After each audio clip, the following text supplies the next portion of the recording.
So I'm going to say Drew is, with all due respect, you're the elder statesman of this whole panel. Yes. So you're over 25 years in the business, right? Yes. Number 5 in Canada as of June. Congratulations. Over 300 listings and over 500 transactions. And you probably lead the board in, I would say, dollar volume. You're pretty up there, right? In volume. Dollar volume. And yes. I didn't have to pay you much. Yes, and that is true because I check those numbers all the time. In dollar volume. We just can't get to Rob on the transaction. So it's either dollar volume or transactions, but you surpassed in dollar volume. That's awesome. I remember you had a swimming pool company. You sold it. Is that correct? Yeah. And then what made you get your license? What was this? Well, my father was in it. Okay. Yeah. And there was a clear path to maybe making a little bit of revenue. We had 3 young children. Oh wow. And it seemed to be the way to go. Yeah. So how long did you real estate on your own? Did you do it with your dad, or you kind of were separate? I started with my dad and worked with him, I think, for maybe 3 years, and then went on our own. Okay. So what kept you up at night being an independent realtor, and what keeps you up at night today being a team leader? Well, what kept me up at night was lack of business. Okay, good. And how to generate it. Okay. And that's the same thing that keeps me up at night. It never changes. Yeah. Was there a moment that when you're doing independent for 3 years, what made you decide to get a team going? It was really a necessity. I was focusing a lot on lead gen. And what happens, ultimately is that you have opportunities, and you can't deal with all of the opportunities, so you have to bring in people. Okay. So what's your number 1 lead generation source? Number 1 by far is the database. And the working of the database, cultivating, calling through, building relationships. All of the agents on the team work on that. It's probably the largest part of their day's work. Okay, so give me a typical day for a team member, because I know you've got a very structured approach. Well, I don't structure their days, but they have, they have. Well, they have to have a commitment to doing something. They would make a goal at the beginning of the year, and then we would help them break down that goal into sort of edible chunks.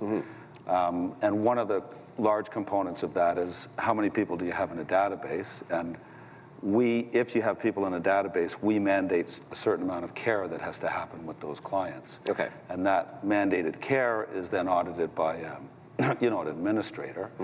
So that naturally then forms a part of their day. So it's phone calls and... It's phone calls, follow-up, emails, et cetera. Okay. So basic stuff. Yeah. Okay, cool. How would you describe your brand in 3 words? And your branding is cool because it's the W with all these people, which is, it shows like, talk about that, how you kind of came, what was the impetus for all that? Well, it just represents the scale of it and represents that it is a large team that you're engaging with. If I had to break it down into 3 words, and it's hard to restrict it to 3, but I would say it's do quality work, like do work that you're proud of.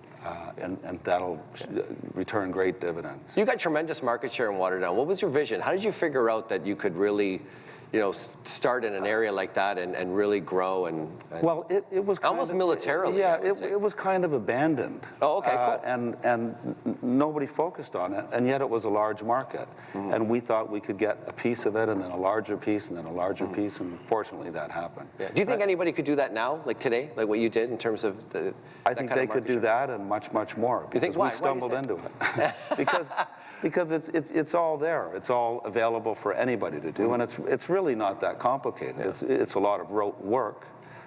People, I'm a bit of a contrarian. People have gotten away from geofarming, so there's more room in it if you want a geofarm. It's just like, there's been a lot of commentary about print ads. Yeah. People have gotten out of print ads. We're finding them a little more effective now because, the area is not as populated. Yeah. So how do you connect the dots with the print ads? How do you, in terms of the numbers, like if you're getting your dollars, like in terms of a return on investment in print ads? Well, I was talking to Matthew about this. It's difficult to track them one for one, but what you can do, and what's created at the office, is a chart that, it's a timeline, and it'll pin an ad or a billboard or a circular that we do, and it'll track the number of call-ins beside it. And that's as good of a science as I can put to it. Okay. So you talk about everybody's got to deal with the database. Do you have numbers in terms of how many people return to buy with the Woolcott team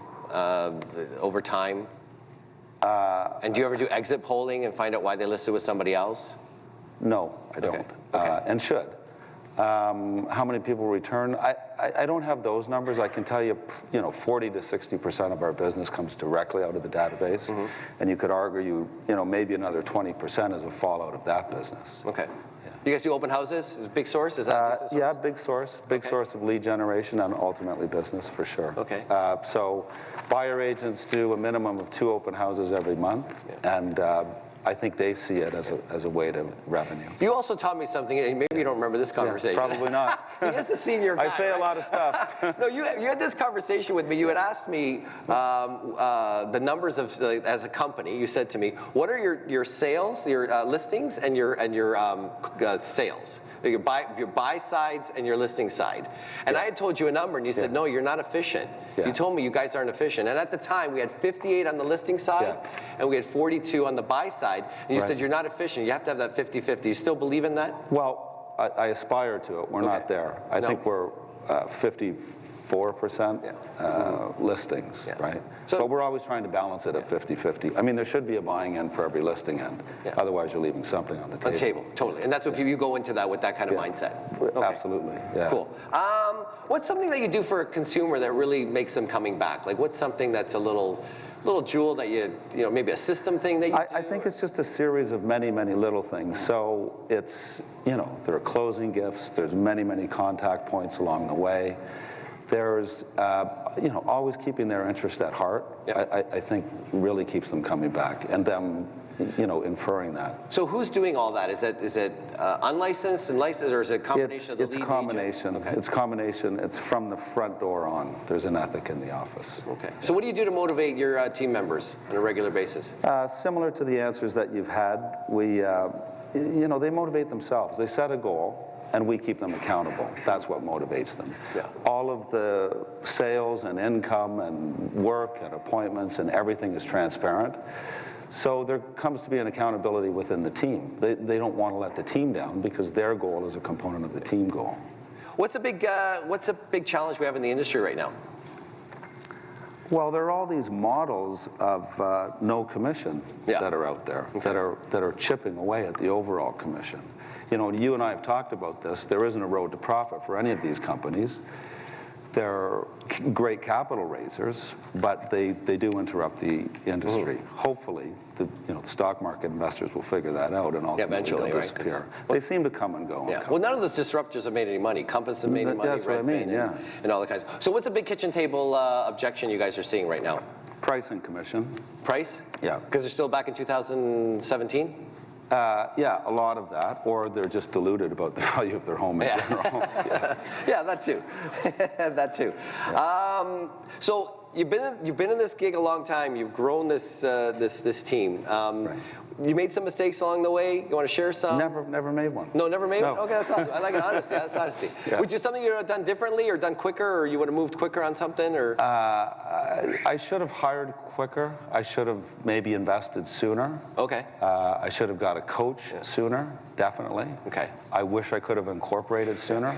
And again, Drew is the impetus for the Remax Incorporation. This man was really towed the line and really helped Remax Niagara and really pushed for that. Thank you. Well, you played along. Thank you. No, but I tell you, you drove us. You said this is what we need, right? And we they delivered. And I should have paid my taxes earlier. Should have paid my taxes. Your partner. Anyway, let's do the rapid fire real quick. Sure. Print ads. You're doing them. You just said because you do a thing in the Spectator. Good results. Underrated. Yeah. Just listed, just sold. Overrated. Open houses. Underrated. Closing gifts. Underrated. Feature sheets, electronic brochures. Underrated. Client appreciation events. I think they're overrated. Yeah, you're not sold on that one, are you? No, I'm not. Okay, that's cool. I love it. Do you do any client educational events? Yes, Summer? just started into them, really. What's one of the topics? Investment, like long-term investment seminar, fix and flip seminar, first-time buyer seminars, and we're having success with those. There's not huge turnouts, like you get 15, 20 people. Which is, But the leads out of them are quality and good, and they've turned into deals already. Oh, that's fantastic. That's great. Billboards. I think that they are underrated. Oh, wow. There you go. Newsletters? Way underrated. Social media? I don't know enough about it. Yeah, okay. ROI, good for you. No, it's honest, okay. Okay, do you do the pictures of happy clients beside your site? Yes, we do. Yeah, you like it? Yeah. Okay, cool. Awesome. Staging, you guys, yeah, you do staging? Underrated. Way underrated. Yeah, can I say you've got a warehouse full of staging equipment? We've got a warehouse full and 2 people full-time staff, and customers really, really appreciate it. And I think it gets them more money. Was it a huge investment to get into it? We did it piecemeal, Gradual. so it turns out to be a much bigger investment than I ever thought it would be. But And you already answered, geofarming you think is thumbs up? Absolutely. Okay, great. Yeah. Drew, thank you so much. Thank you. Man. Thank you. Awesome.